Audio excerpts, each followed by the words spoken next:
আমার অত্যন্ত স্নেহের ঈশ্বর বলেছেন যে এই যে গুম খুন, আর আমরা ওই একটা জিনিস কখনো শুনি নাই, কি জানো ওই জিনিসের মধ্যে গিয়ে রাখে আয়না। মানুষ আয়না দেখে, চেহারা টেহারা দেখে, ভালো করে তার চেহারাটা ঠিক আছে কিনা, তাই না?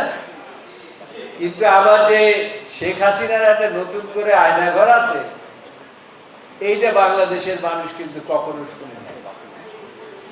এই পতনের পরেই আমরা শুনলাম যে মানুষকে নিয়ে যেত, আমরা খোঁজাখুঁজি করতাম, রিট পর্যন্ত করতাম, বিচার বিভাগের কাছে যেতাম, উদ্ধার করতে পারতাম না।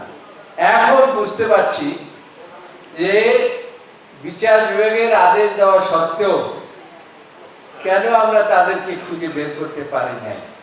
তার কারণ হলো ওই আয়না ঘরের মধ্যে বন্দি করে রেখেছিল। এই আমরা শুনলাম আয়না ঘর। এটাকে কোন ধরনের মানবাধিকার বলে আমি এটা বুঝি না। আর ইলিয়াস আলী, আমাদের চৌধুরী আলম,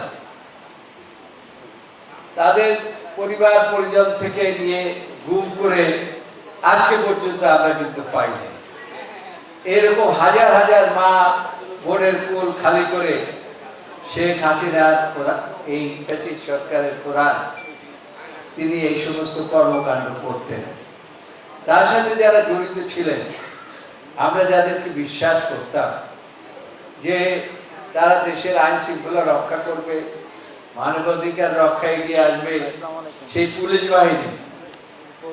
বাহিনীর একজন তো এই যে কমিশনার ছিলেন আসাদুজ্জামান, বক্তৃতা একদিন বলেই ফেললেন, আরে এই সরকারে তো আমরা রেখেছি।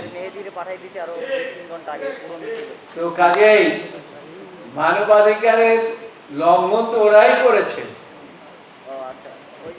যাদের উপরে মানবাধিকার রক্ষার দায়িত্ব ছিল তারাই মানবাধিকার হরণ করে নিয়েছে। এমন ভাবে হরণ করেছে, পৃথিবীর জঘন্যতম ইতিহাস সৃষ্টি করেছে এই সরকারের সেই পুলিশ বাহিনীরা। যাই হোক, খুব বেশি কথা বলা যাবে না, এমনিতেই দেরিতে আসছি, আপনাদের কাছে অপরাধী। তার কারণ এই আরো 4টার সময় অনুষ্ঠান শুরু হওয়ার কথা ছিল, আসতে পারি না, এই জন্য ক্ষমা প্রার্থী।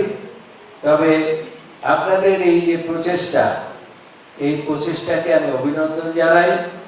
আর সারাদিন আপনারা যারা এই প্রশিক্ষণ নিয়েছেন, সারাদিন এই অনুষ্ঠানে উপস্থিত ছিলেন সকাল থেকে, তাদের সকলকে আমি অভিনন্দন জানাচ্ছি।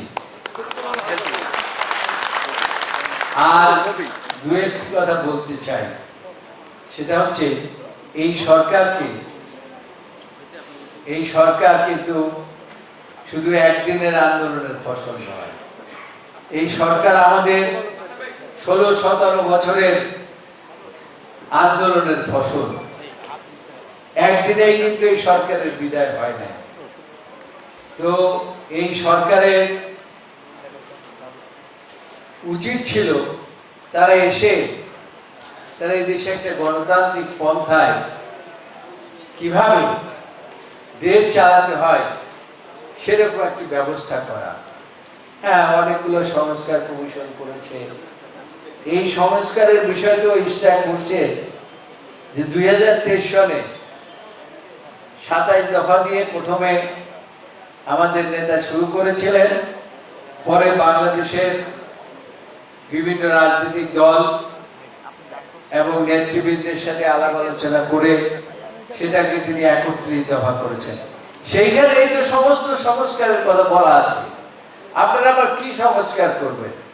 হ্যাঁ, ঠিক আছে, সংস্কার করেন, কিন্তু তার অর্থ এই নয় যেখানে আমরা তত্ত্বাবধায়ক সরকার ব্যবস্থা প্রবর্তন করতাম তারা 3 মাসের মধ্যে নির্বাচন দিতে, আর আপনারা এখন দিনের পর দিন চালাচ্ছেন কি সংস্কার করতে হবে।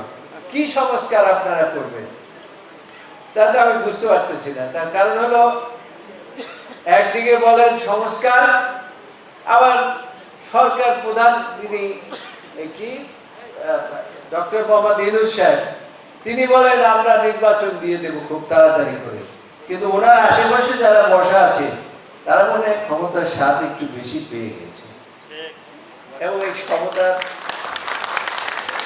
স্বাদ পাওয়ার কারণে তাদের অনেকেরই শোনা যাচ্ছে এখন ওই কি ফেসবুক টুইটারে দেখা যাচ্ছে যে কারো নাকি 1000 কোটি টাকা হয়েছে, কারো এপিএস পিএস তাদের দুদকে নোটিশ যাচ্ছে।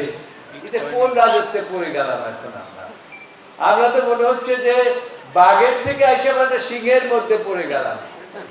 এইখান থেকে আমাদেরকে উত্তরণ হতে হবে। আপনারা দেখেন এই যে আমার ছিলেন ইশরাককে আদালত একটা রায় দিয়েছে, আদালত রায় দিয়েছে, আদালতের রায় বাস্তবায়ন করবেন, এত বিলম্ব কেন?